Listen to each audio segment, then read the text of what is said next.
All right, let's dive into one of the most incredible stories from the ancient world, the story of Queen Esther.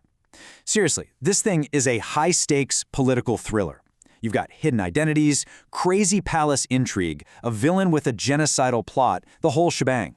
But at its very core, this is a story about jaw-dropping courage, and about how sometimes just one person finds themselves in exactly the right place at exactly the right time to change the course of history.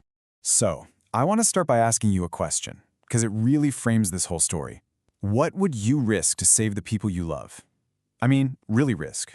Your comfort? Your reputation? How about your life? Because believe me, that is the exact terrifying choice our hero is about to face. Okay, so picture this. We're in the ridiculously powerful Persian Empire, in the capital city, Susa. The king, a guy named Xerxes, who has basically unlimited power and money, decides to throw a party. But this isn't just any party.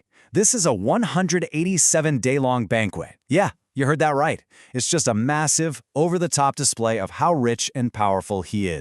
So how does all this drama kick off? Well, on the very last day of this insane feast, the king, who's had way too much to drink, orders his wife, Queen Vashti, to come out and show off her beauty for all his buddies. And she says no. Can you imagine the guts? This public no just sends the king into a rage. His advisors tell him he has to make an example of her. So he does. He deposes her, and boom, just like that, the throne is empty, creating this massive power vacuum right at the top. With Queen Vashti out, the search is on for her replacement. Officials are sent out to every single province to round up the most beautiful young women in the land for the king's harem. And this is where we meet our hero, and she is the absolute last person you'd expect.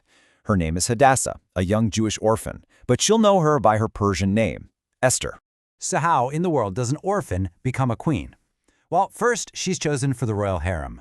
But before she goes, her cousin Mordecai gives her a critical piece of advice. Whatever you do, do not tell anyone you're Jewish.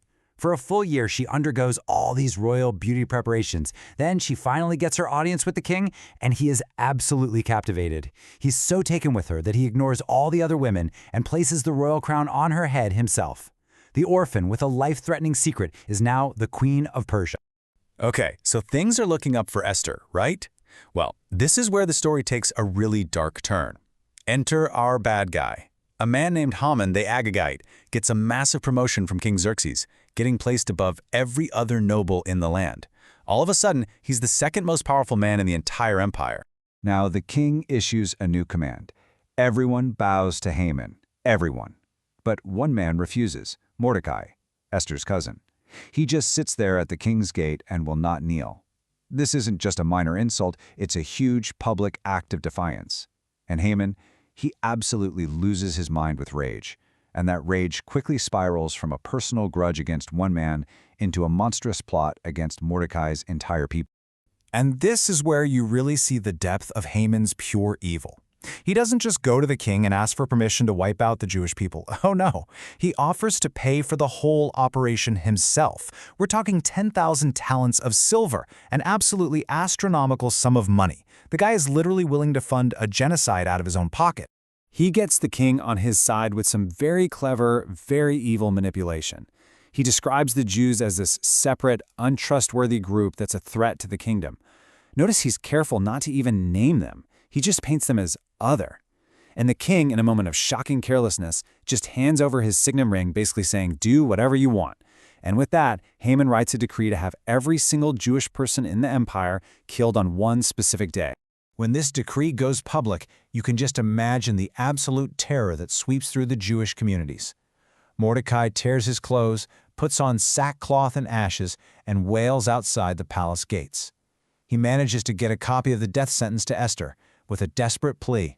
You have to go to the king. You have to beg for our lives. Now this is the turning point of the entire story. Esther is terrified, and for good reason. Approaching the king without being summoned was literally a death sentence. But Mordecai sends back a message that is just electric. He tells her, don't you dare think that being in the palace will save you. And then he hits her with this legendary question, who knows but that you have come to your royal position for such a time as this? He's saying, maybe this is it, Esther. Maybe this is the whole reason you're the queen. And you can almost feel the weight of history settle on her shoulders. She tells Mordecai to have all the Jews in the city fast with her for 3 days and 3 nights. And then she makes her decision. She's going to do it. She's going to break the law and risk her life to save her people. Her response gives me chills every time. And if I perish, I perish. That, right there, is what courage sounds like. So the stage is set for this epic confrontation.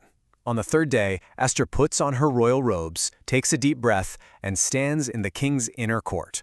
He sees her, and instead of being angry, he's actually happy to see her. He holds out his golden scepter, which means she's safe.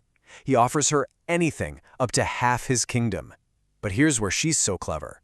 Instead of spilling the beans, she just invites him and Haman to a banquet. The tables are officially starting to turn. What happens next is this breathtaking whirlwind 24 hours where everything flips. At the first banquet, Esther plays it cool and just invites him to another banquet the next day. But that very night, and you can't make this up, the king can't sleep.